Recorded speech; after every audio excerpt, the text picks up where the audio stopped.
What is ME?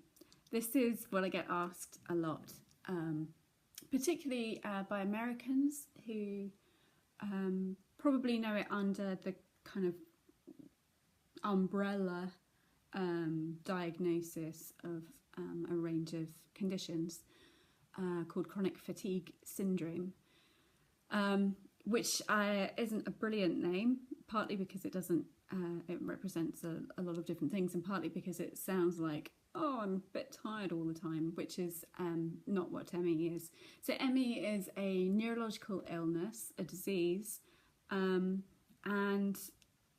the way that I describe it is that I have a very faulty battery. You know, like those annoying mobile phones that run out of battery really quickly. You know, when a phone is beginning to die, when you have to charge up the battery all the time, and then it runs out more quickly than it should. That's me, that's my body. I have a faulty battery. For me, my body starts running out of juice when I've just walked a few paces. And I have severe ME, which means I need to be lying in bed 21, 22 hours a day. And I can only leave the house once a fortnight or so for a couple of hours, and I need to be in a wheelchair when I leave the house because I can't walk very far at all. But I'm lucky, because if I had very severe ME, then I would be in bed, pretty much unable to move, in constant pain, having to be in darkness, not able to speak, and a whole host of other grim symptoms. So as long as I keep within my limitations and don't sit up for too long, don't think for too long, don't talk more than, like, I can see people maybe 3 or 4 times a week in 2-hour slots, but that's it.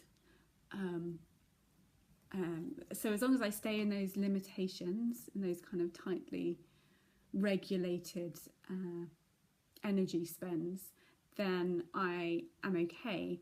But as soon as I go over that, then I have all kinds of symptoms that affect the whole body. So pain, my inner thermostat is now permanently broken, so I feel very cold, and then when I warm up I feel too hot and I can't cool myself down. If I have done too much, then I find myself not being able to speak, not being able to lift like a fork, not being able to clean my teeth or brush my hair, and not being able to process external stimuli. A bit like someone with autism, I find patterns and colours and being outside just too much for my brain to handle. It's like the noise is very amplified, and the colours are very amplified, and then I can't hear what people are saying because the sunlight is too loud, or the leaves are too green, and it means that I find it hard to express myself, and if I try walking, then even my few paces, then I collapse. So I've had ME for, I think it kicked off in a mild form when in 1996, but it wasn't severe like this until 2010, when I gave birth, and the active labour just pushed me over the edge. In terms of prognosis, about 5 to 10 to 25%, depending on which survey report you read, make a full recovery.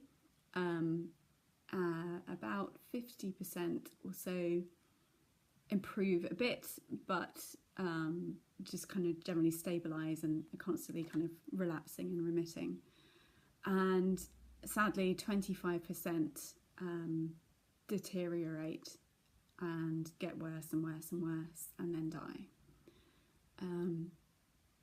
I don't yet know which of those groups I fall into, and so I'm just living life the best I can in the margins and the limitations that I have. So I'd love it if you found out more about it. It's a widely misunderstood illness, and there's a lot of stigma and poor treatment, not just in the general public but by medics. So I would love you forever if you found out more about it, and do follow the links on my blog. Thank you.